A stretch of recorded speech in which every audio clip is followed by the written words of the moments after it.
everyone, it's Angela Allen. Welcome back to the Handmade Homestead. Well, today it's really hot outside and I've got several canning projects going in my kitchen. You can tell if you look behind me by the mess. But for this video, we are going to talk about canning zucchini to make mock pineapple.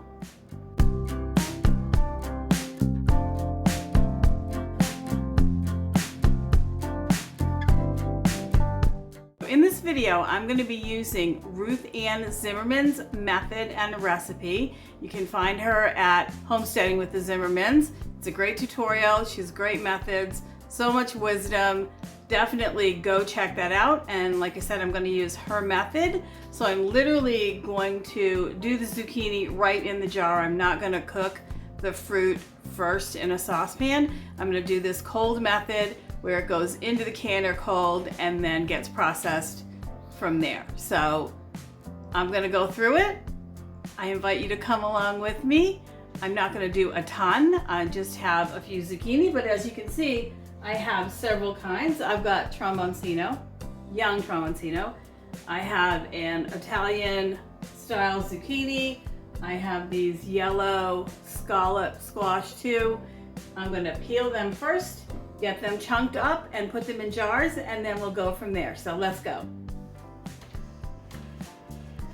Now Ruth Ann says to peel the zucchini because the zucchini skin after processing can get kind of rubbery.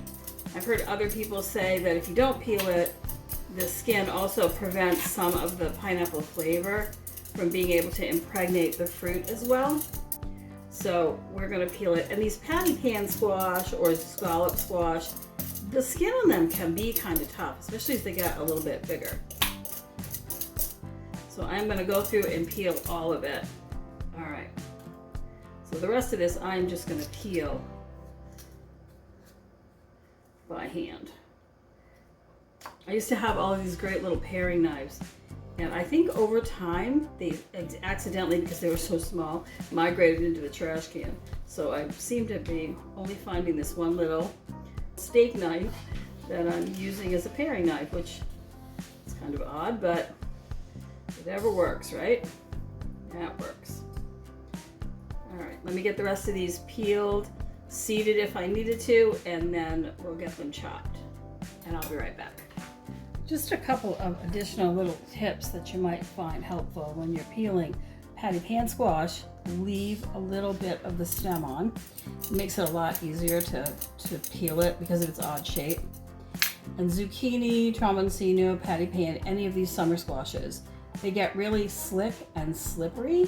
So if your hands can't hold on to them well, or if they're really big, just for safety, especially if you're peeling them, you might want to put on a pair of disposable gloves. In my case, my hands are very rough from constantly being in the garden, working in the dirt. And though I do have garden gloves, I tend to go barehanded a lot. And because of that, I have enough texture on my hands to hold these without worrying too much about them sliding around. But if, like I said, if your hands are softer, or if you're not used to outdoor work and they feel slippery to you, just for your own safety, just use a pair of rubber gloves. All right, I'm almost done here, and we will get on to canning. Now, I have already sterilized those jars. I noticed that Ruth Ann doesn't. She just washes hers in hot water, but she does process them for a long time, so I'm sure that's fine. She uses hot soapy water and washes them really well, which I have done, but in my case, mine get stored downstairs sometimes too, and so I've already washed them really well, and then I boiled them for 10 minutes just because I was heating up water anyway for another canning project. But again, you do what you are comfortable with. That's what's working for me. I'm gonna get the rest of these done, and I will be right back.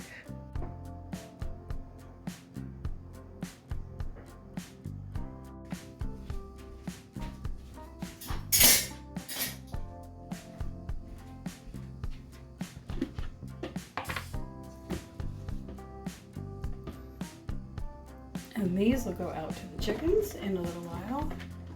They will eat every bit of that, and nothing goes to waste. I don't know about you guys, but we try really hard not to waste anything, even our trash. We have a transfer station in our community, and we recycle, so because of that, we only throw away a tall kitchen trash bag maybe once a month, because it really only holds plastic bags. Everything else goes to the recycle bin or the compost bin for the chickens.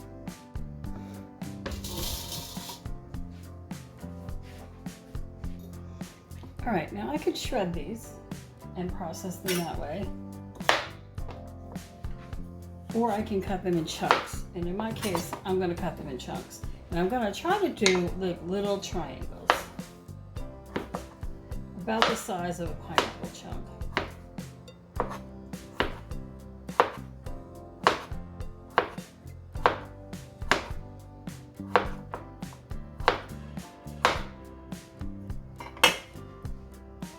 Like that. I want them to look a little bit rough cut. I really want them to look like fresh pineapple, not canned. I do think how something tastes has a lot to do with how it looks. So appearance does count for me. But you do whatever you want. And like I said, you can shred them or dice them up. Probably even do thin rings to do like a ring if you want to.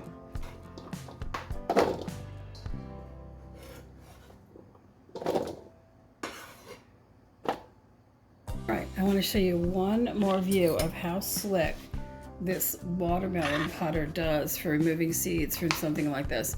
Let's zoom out a little bit so you can see the whole fruit. And so you just take and run it right down the middle.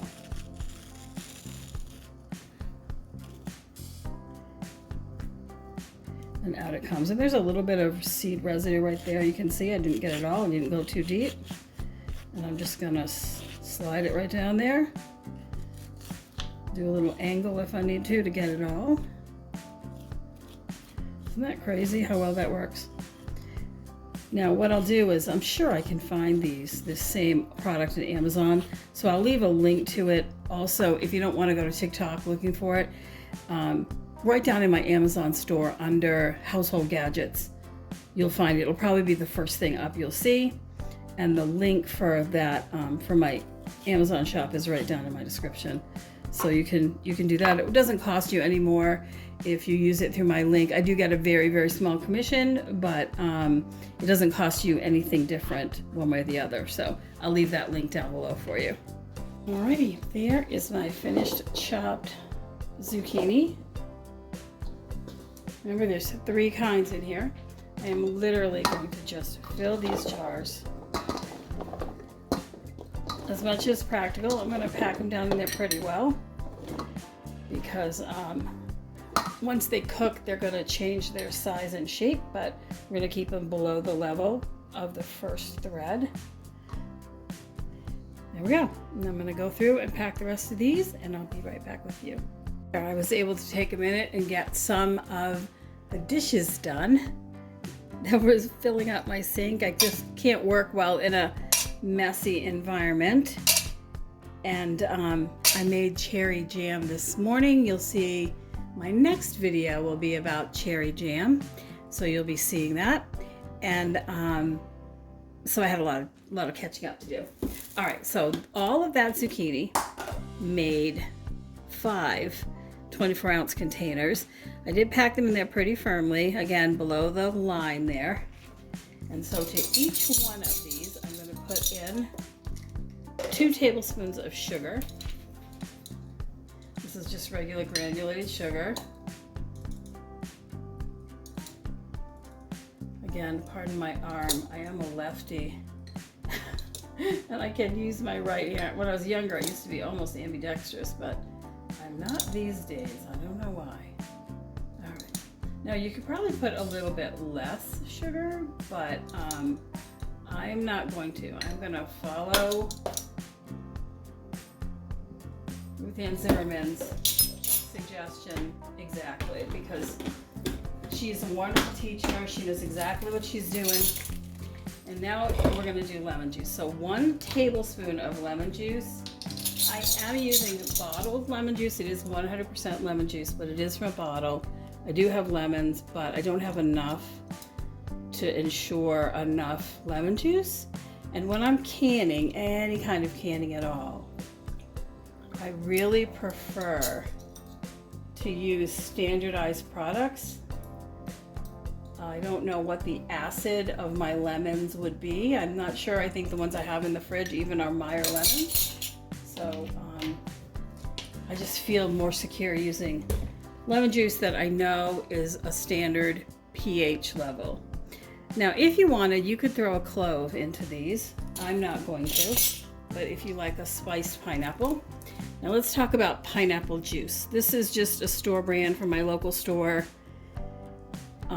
The problem I've noticed with pineapple juice is a lot of it will say 100% unsweetened pineapple juice, and when you look at it, it will have additives in it like pectin, and I don't want any additives in my juice, so I had to hunt around. This is the one that I found that didn't have that in it. I have done a little shake here, though it probably doesn't need it, and I'm going to fill these up right to that bottom line of the lip. I'm going to give it a minute to settle down. Zucchini has a lot of water in it. It also has a lot of air in it, I would say. So I don't want my jars to be half full after processing, like half full of fruit. So because of that, I'm going to give this a minute to kind of settle down a little. And I'm not a person that spends a lot of time debubbling. I usually just put the lid on and shake my jar like this, you know, to get the air bubbles out. But I do have a lot packed in here, so we're really gonna give this a second. And zucchini, because of the air, might float a little bit, but I know when I packed it in there how much was and wasn't in there. So this is the only one, this one, oh, this one and this one. You can see I had filled these right up, but they're already coming down a little bit, the amount of liquid in them.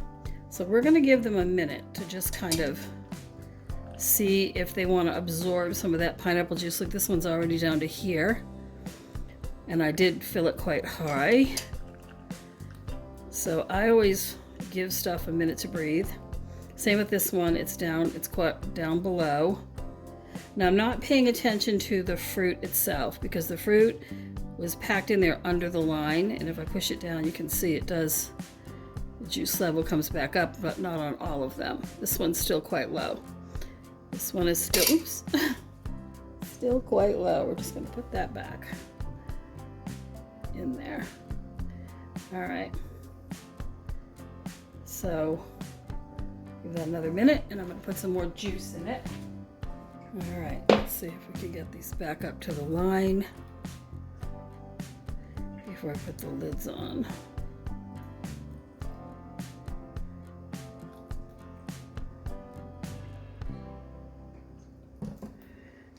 All right, let's get our rims cleaned off because pineapple juice is very sticky, and then we will put the lids on. Let me grab some vinegar real quick. Yes, I used lemon juice in the jar, and I am using vinegar, not lemon juice, on the edges because lemon juice can have some sugars in it. I mean, it does have some sugar. So I'm going to go through, try to keep my arm out of your way, and clean these off really well. This is just a little bit of regular commercial white vinegar. We're going to get them nice and clean.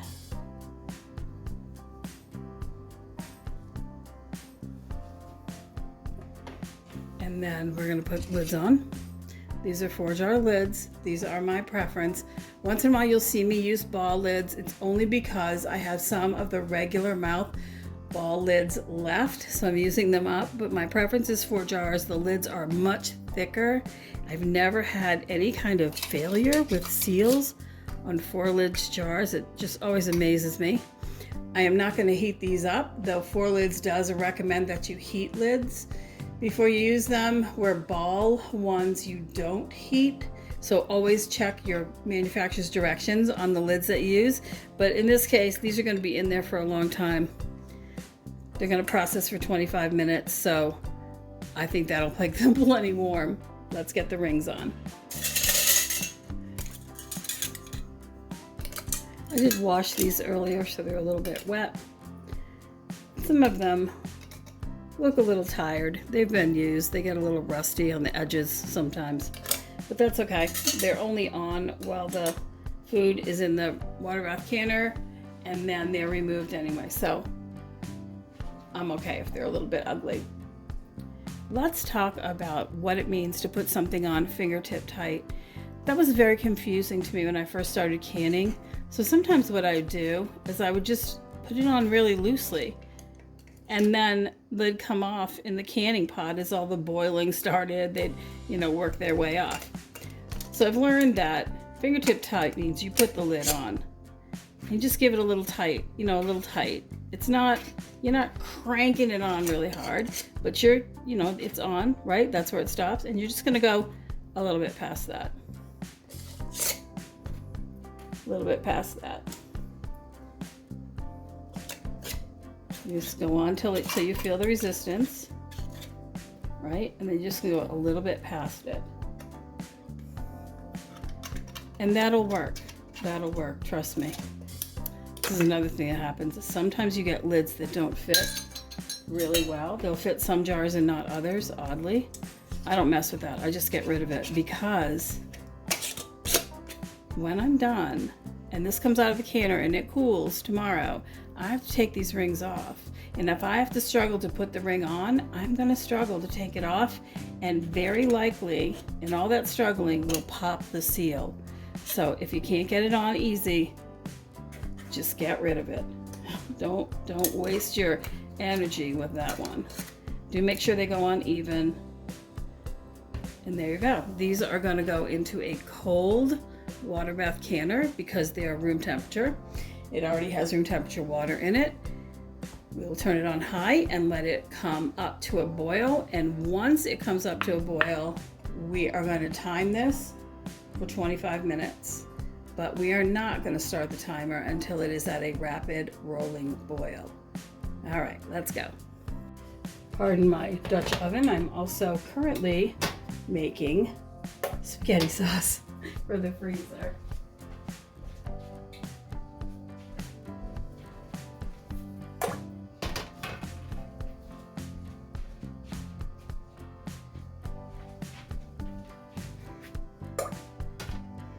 Now my water level is quite low, and I'm going to show that to you. So I'm going to bring this water level up. It's right here. So right about here, and I'm going to bring it up at least to the beginning of the rim so that all my product is under the water. I do let the water go a little bit above my canner tops. I don't always do a complete cover, but I do pretty close. The reason I feel comfortable with that is because one of the ways you can water bath can is in a steam canner, which surrounds your product with steam, not water. And in this case, I'm going to have a lid on this while it's scrambling up to a boil, and it's going to be full of steam and boiling water. So I think that's going to take care of anything that lifts up in this zone. But again, following Ruth Ann's directions, I'm just going to bring the water level up to where the product is, which is right about to this rim. So let's do that. Turn the stove on. I'll be back when it's ready to come out of the canner and show you the end product.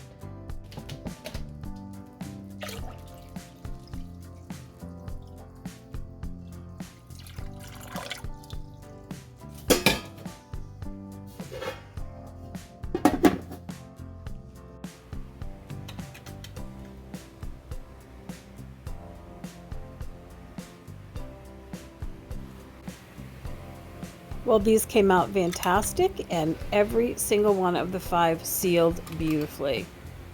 One of the many reasons I like using Ruth Ann Zimmerman's method here is you don't have to cook the zucchini, so you don't end up with mushy fruit after it's been processed. It still retains its shape and it tastes delicious. If you enjoyed this content, please like and subscribe, and thank you so much for spending time with me today. As always, I appreciate you and I love this community. I'll see you next time. Take care.